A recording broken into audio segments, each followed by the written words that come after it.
मेरे प्यारे बच्चे और बच्चियां, जय स्वामीनारायण। आज हम सामाजिक विज्ञान पढ़ेंगे। मैं प्रेम विद्या मंदिर से मेहुल सर। सामाजिक विज्ञान के अंदर सेमेस्टर 2 शुरू कर रहे हैं। इसमें पहला पाठ है प्राचीन सामाजिक जीवन, यानी प्राचीन समय में हमारा सामाजिक जीवन कैसा था, कैसे ग्रंथ थे, कैसा खान पान था, कैसा जीवन था, उसके बारे में हम पढ़ेंगे। ठीक है, तो आप सबसे पहले तो नम्र निवेदन है कि आप लोग सामाजिक विज्ञान की किताब लेके बैठे, ताकि जो भी मैं यहाँ पे पढ़ा हो वो आप अच्छी तरह से समझ सको। ठीक है, तो यहाँ पे हम सामाजिक विज्ञान का चैप्टर नंबर 1 प्राचीन सामाजिक जीवन, उसके बारे में देखेंगे। प्राचीन यानी पुराना समय का सामाजिक जीवन, वो उस टाइम समाज में कैसा जीवन था, कैसा खान पान था, कैसी व्यवस्था थी, और उस टाइम क्या क्या महत्वपूर्ण बातें थी, इसके बारे में हम जानेंगे। तो सबसे पहला टॉपिक है विश्व के अति प्राचीन ग्रंथ तथा वेद। वेद 4 है, ऋग्वेद, यजुर्वेद, सामवेद तथा अर्थवेद। ऋग्वेद सबसे प्राचीन वेद है। ऐसा माना जाता है कि इस वेद की रचना लगभग ईस्वी सन पूर्व 3000-5000 वर्ष पहले हुई होगी। ऋग्वेद में 1000 से ज्यादा ऋचाएं है। इसके समूह को सूक्त कहा जाता है। यह सूक्त विविध देवी देवताओं की स्तुति करने के मंत्र है। इनमें से 3 देवता महत्वपूर्ण है, अग्नि, इंद्र और सोम। अग्नि आग के तथा इंद्र युद्ध के देवता है। सोम एक लता है जिसमें से एक खास प्रकार के पीने की वस्तु बनाई जाती है। तो हमारे भारतीय संस्कृति के अंदर 4 प्रकार के वेद हैं। कौन कौन से? तो ऋग्वेद, यजुर्वेद, सामवेद और अर्थवेद। इसमें से ऋग्वेद के बारे में यहाँ पे थोड़ी बहुत जानकारी दी है कि ऋग्वेद के अंदर 1000 से भी ज्यादा क्या है, ऋचा है, और जो ऋचा इकट्ठी होती है इससे सूक्त बनता है।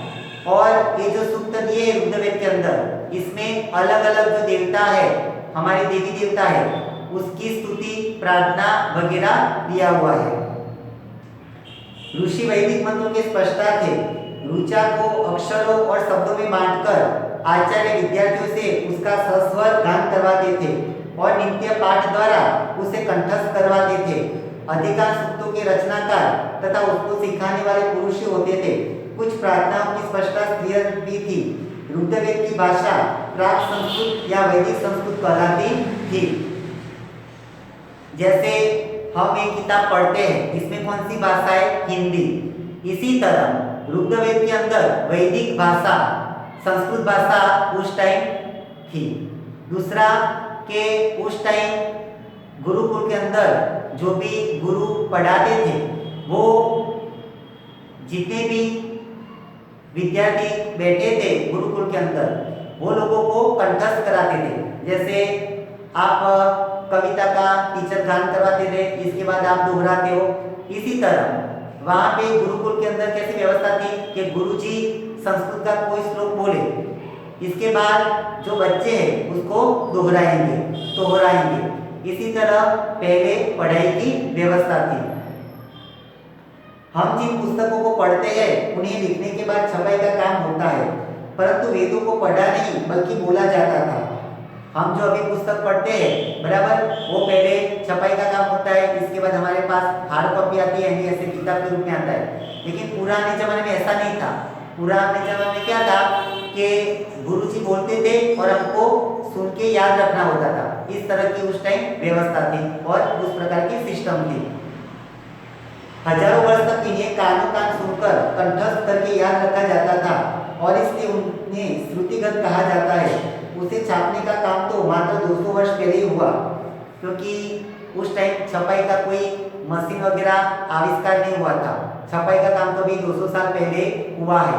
इसलिए पुराने जो हमारे वेद है, जो भी ग्रंथ है, उसको कान से कान सुनकर, कानों मैंने बोला, आपने सुना, आपको याद रहेगा, इसी प्रकार से हम याद रखते थे। इसलिए उस टाइम जो ग्रंथ थे, जो सुनकर लिखे गए, उसको श्रुति ग्रंथ कहते हैं। कौन से ग्रंथ? श्रुति ग्रंथ। अभी दूसरा टॉपिक है। दूसरा टॉपिक में इतिहासकार रुद्रवेद का अध्ययन किस तरह करते हैं, यानी रुद्रवेद का अध्ययन हम किस तरह से कर सकते हैं, ऐसा यहाँ पे क्वेश्चन पूछा गया है। तो इसके बारे में यहाँ पे नीचे एक संवाद दिया है, वो संवाद हम पहले पढ़ेंगे, बाद में समझेंगे। इतिहासकार भी पुरातत्व शास्त्री की तरह भूतकाल की बातों के बारे में जानकारी इकट्ठा करते हैं, परंतु वे भौतिक अवशेषों के अलावा लिखित आधारों का भी उपयोग करते हैं। चलिए अब हम देखते हैं कि वे लोग रुद्रवेद का अध्ययन किस तरह करते हैं। जैसे पुरातत्व शास्त्री होता है, वो कोई पुरातन काल की कोई चीज ढूंढनी होती है तो पहले सब जानकारी इकट्ठा करते हैं। इसी तरह हमारे जो क्या कहते हैं इतिहासकार होते हैं, वो इतिहासकारों को पुराने जो हमारे ग्रंथ है उसके बारे में कुछ जानकारी लेनी होती है, तो पहले रुद्रवेद के अंदर कौन कौन सी बातें बताई है वो पहले वो पढ़ते हैं। इसके बाद उनको वो पढ़ने से कुछ ना कुछ जानकारी मिलती रहती है। जैसे यहाँ पे एक रुद्रवेद का एक संवाद है रुद्रवेद के अंदर, विश्वामित्र जो ऋषि है और नदियाँ, उनके बीच का एक संवाद है जिसको डायलॉग कहते हैं इंग्लिश में, वो अब हम पहले पढ़ेंगे। यहाँ पे रुद्रवेद के कुछ सूक्तों को संवाद के रूप में रखा गया है। ऋषि विश्वामित्र और देवियों की तरह पूज्य दो नदियाँ बियास और सतलज के बीच हुआ संवाद ऐसे ही दिए हुए संवाद का नमूना है।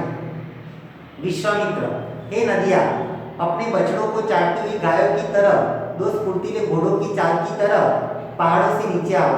इंद्र द्वारा दी गई शक्ति से आप रथ के नीचे आओ। सागर की तरह बह रहे हो, आप जल से परिपूर्ण हो और एक दूसरे से मिलने के लिए इच्छुक हो। रुद्रवेद के अंदर नदिया और विश्वामित्र जो ऋषि है विश्वामित्र, वो ऋषि के बीच का एक संवाद दिया है। वो संवाद के अंदर सबसे पहले विश्वामित्र जो ऋषि है हमारे प्राचीन, वो नदियों को संबोधन करते हैं और कहते हैं कि हे नदियाँ, आप ऊपर से नीचे आओ। इसके बाद नदियाँ क्या आंसर देती है, जल से परिपूर्ण हम देवताओं के बनाए रास्ते पर चलते हैं, एक बार निकलने के पश्चात हम रुक नहीं सकते। हे ऋषि, आप हमसे प्रार्थना क्यों कर रहे हैं। नदियाँ उनके आंसर में ऐसा कहती है कि हम तो देवता लोग जो हमारे लिए नियम बनाते हैं, कानून बनाते हैं, उसी रास्ते पे चलते हैं, लेकिन आप हमको नीचे क्यों बुला रहे हो, आपको क्या जरूरत है, क्यों प्रार्थना कर रहे हो।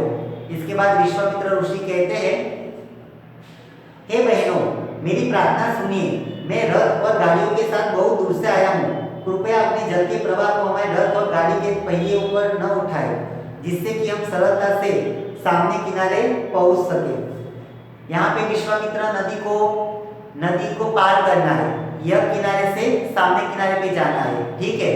तो रथ के साथ आए विश्वामित्र तो पानी में तो वो डूब जाएंगे, इसलिए विश्वामित्र नदियों को प्रार्थना करते हैं कि आप अपना जल का जो स्तर है वो बढ़ाना मत, आप बढ़ाओगे तो मैं डूब जाऊंगा, मेरे साथ जो घोड़े हैं, गाड़ी है, वो भी डूब जाएगी।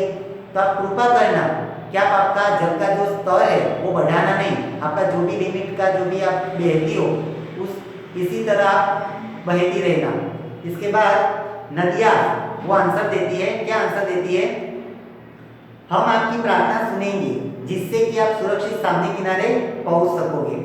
नदियाँ भी सामने आंसर देती है कि नदियाँ कहती है विश्वामित्र ऋषि को कि हम आपकी प्रार्थना सुनेंगे और आप आसानी से सामने किनारे पहुंच सकोगे। इतिहासकारों के मतानुसार जिस समाज में ऋषि लोग रहते थे वहाँ घोड़ों तथा गायों को अधिक महत्व दिया जाता था, इसलिए नदियों की तुलना घोड़े तथा गाय के साथ की गई है। तो यहाँ पे पहले संवाद में विश्वामित्र ने जो घोड़े और गायों की बात की, इससे इतिहासकारों को पता चल गया कि घोड़े और गाय की तुलना किसके साथ की गई, नदियों के साथ की है। तो नदियों की तरह घोड़े और गाय वो भी इतनी महत्वपूर्ण थी, वो बात इस संवाद से हमको पता चलती है। तो इसी तरह हमारे जो इतिहासकार होते हैं वो सब ऐसे जानकारी प्राप्त करके पुराना हमारा जो ग्रंथ होता है वो वगैरह की जानकारी इकट्ठा करते होते हैं और उसका अध्ययन करते हैं। अभी तीसरा एक टॉपिक देखते हैं, वैदिक सामाजिक जीवन। वैदिक यानी हमारे जो 10,000 साल पुरानी हमारी जो संस्कृति है वैदिक समय जो ऋषि मुनि थे, जैसे विश्वामित्र है, पराशर ऋषि है, बराबर, पतंजलि ऋषि है, बहुत सारे ऋषि है, वो लोगों का उस समय सामाजिक जीवन कैसा था उसके बारे में हमको जानना है। ऋग्वेद में पालतू प्राणियों, बालकों, पुत्रों तथा घोड़े इत्यादि भौतिक साधनों को प्राप्त करने हेतु तथा इच्छाओं को संतोष देने के लिए उनके सूक्त दिए गए हैं, अनेक सूक्त दिए गए हैं। घोड़ों का उपयोग लड़ाई में रथ आंकने के लिए किया जाता था। पशुओं के चारे के लिए कभी कभी दो समूह के बीच टकराव भी होता था। विशाल पानी के स्रोत की उपलब्धि हो ऐसी जगह के लिए भी संघर्ष होते थे। युद्ध में जीती गई धनराशि का थोड़ा सा भाग सरदार स्वयं के लिए रखते थे तथा थोड़ा शेष भाग पुरोहित को दिया जाता था। बची हुई धनराशि सामान्य प्रजा में बांट दी जाती थी। कुछ धन यज्ञ करने हेतु उपयोग में लाया जाता था। देवी देवताओं को संबोधित करके यज्ञ में आहुति दी जाती थी। इस आहुति में घी, अनाज इत्यादि का उपयोग किया जाता था। महदंश पुरुष युद्ध में भाग लेते थे। आज की तरह स्थायी सेना नहीं थी, परंतु सभी लोग सभाओं में एक दूसरे से मिलते थे तथा युद्ध और शांति विषयक सलाह सूचन करते थे। वहां से लोग बहादुर और कुशल योद्धा को अपना सरदार चुनते थे। तो ये पूरे टॉपिक के अंदर हमारा जो सामाजिक जीवन है वो कैसा था इसके बारे में यहाँ पे जानकारी दी है। तो उस टाइम भी पानी के लिए संघर्ष होता था और उस टाइम भी स्थायी सेना नहीं थी। जैसे हमारे अभी भारत के बॉर्डर पे आर्मी वाले लोग हर रोज वहाँ पे रुकते, वहाँ पे अपनी ड्यूटी करते, लेकिन पहले पुराने जमाने में जब राजा महाराजा था उस टाइम ऐसा नहीं था। स्थायी आर्मी वाले यानी रक्षण करने वाले कोई लोग नहीं थे। उस टाइम मेला लगता था, वहाँ पे जो राजा है वो वहाँ पे जाएंगे, इसमें से कोई अच्छा सरदार लगेगा तो लाएंगे। इसके बाद युद्ध भी होता था, ठीक है। इसके बाद युद्ध में जो भी धनराशि मिलती थी राजा को वो थोड़ी बहुत अपने लिए रखते थे, थोड़ी प्रजा में बांटते थे, थोड़ी धनराशि को आरक्षित रखते थे, जिससे इसमें से कोई धार्मिक कार्य, कुछ कर्म कांड करना, यज्ञ वगैरह करना होता है वो भी उस राशि में से वो करते थे, क्योंकि पुराने जमाने में बहुत बड़े बड़े यज्ञ होते थे तो उसके लिए भी पैसा तो होना चाहिए। तो राजा थोड़ी बहुत धनराशि वो यज्ञ के लिए भी अलग रख देते थे। विभिन्न लोक समूह और उनकी पहचान, विभिन्न लोक समूह और उनकी पहचान ये नया टॉपिक है। तो विभिन्न उस टाइम लोग कैसे थे और उनकी पहचान क्या थी इसके बारे में भी हमको देखना है। लोक समूह का वर्गीकरण उनके काम, भाषा, परिवार के समुदाय, रहने के स्थल और सांस्कृतिक परंपराओं के आधार पर होता था। लोगों की विशेषता को बताने वाले शब्द ऋग्वेद में पाए गए हैं। ऐसे दो समूह की जिसका वर्गीकरण उनके कार्यों के आधार पर हुआ है। पुरोहित जो विविध यज्ञ और अनुष्ठान करते थे। दूसरा समूह राजाओं का था जो प्रजा की रक्षा, धर्म की रक्षा और न्याय देने का कार्य करते थे। आप राजाओं के बारे में जो सोच रहे हैं वे उस तरह के राजा नहीं थे। वे लोग किसी बड़ी राजधानी या महल में नहीं रहते थे, न तो उसके पास कोई सेना थी और न ही वे कोई कर वसूलते थे। राजा के बाद लगभग उसका पुत्र ही शासक बनेगा यह भी तय नहीं था। जनता अथवा पूरे समुदाय के लिए दो शब्दों का उपयोग होता था। एक शब्द था जन तथा दूसरा शब्द था विष। ऋग्वेद में विष और जनों के नाम मिलते हैं। हमें पूर्व जन या विष भरत जन या भरत विष ऐसे कई उल्लेख मिलते हैं। जिन लोगों ने प्रार्थनाओं की रचना की वे अपने आप को आर्य कहते थे तथा अपने विरोधियों को दास या दस्यु कहते थे। दस्यु प्रकार के लोग यज्ञ नहीं करते थे और कदाचित उनकी भाषा भी अलग थी। इस वैदिक काल में आज के वर्तमान पंजाब के आसपास उस समय सप्त सिंधु के प्रदेशों में विशेषकर उत्तर भारत खंड में उनका निवास रहा था।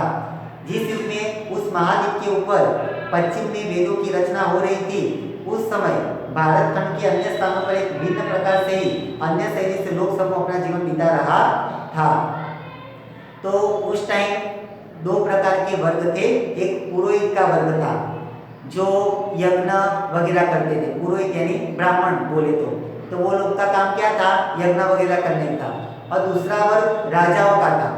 जो राजा क्या करते थे कि प्रजा का पालन पोषण वो सब काम राजाओं का था, ठीक है। इसके बाद हमको ऐसा है कि राजा यानी बड़ा महल होगा, अच्छी अच्छी गाड़ियाँ होगी, घोड़े होंगे, सेना होगी। लेकिन उस टाइम राजा का बहुत सेना वगैरह ऐसा कुछ था नहीं कि महल होगा। उस टाइम कुछ ऐसा राजा का बहुत जाओ जलाली वैभव विलासी कोई जीवन नहीं था। ठीक है, उस टाइम राजा का लड़का राजा ही होगा ऐसा भी तय नहीं था, फिक्स नहीं था कि राजा का लड़का राजा ही होगा।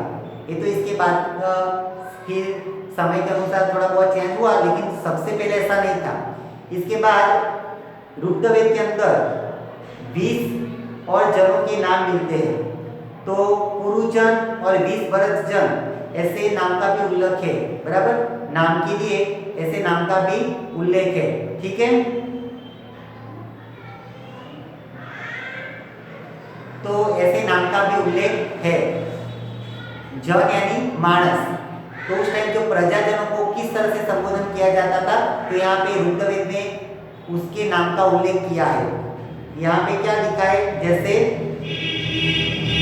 पुरुजन और 20 भरतजन, वो प्रजा के उस टाइम प्रजा को जिस तरह से बुलाया जाता था, उसका यहाँ पे किस तरह से बुलाया जाता था, उसकी पहचान किस तरह की थी, ये यहाँ पे रुद्रवेद में शब्द मिलते, वो हमने देखे। ठीक है, इसके बाद जो प्रार्थनाओं की रचना करते थे उसको आर्य कहते थे, और उनके जो विरोधी है उनको दास या दस्यु, यहाँ पे लिखा है दास या दस्यु कहते थे। ठीक है, और अलग अलग खंड के अंदर हमारी जो ये प्रकार है, श्लोक है, इस तरह से हम जीवन जीते थे। ठीक है, तो आज यहाँ तक हम रखते हैं, बाकी का नेक्स्ट वीडियो के अंदर देखेंगे। थैंक यू क्लास, आपका दिन मंगलमय हो। जय स्वामीनारायण।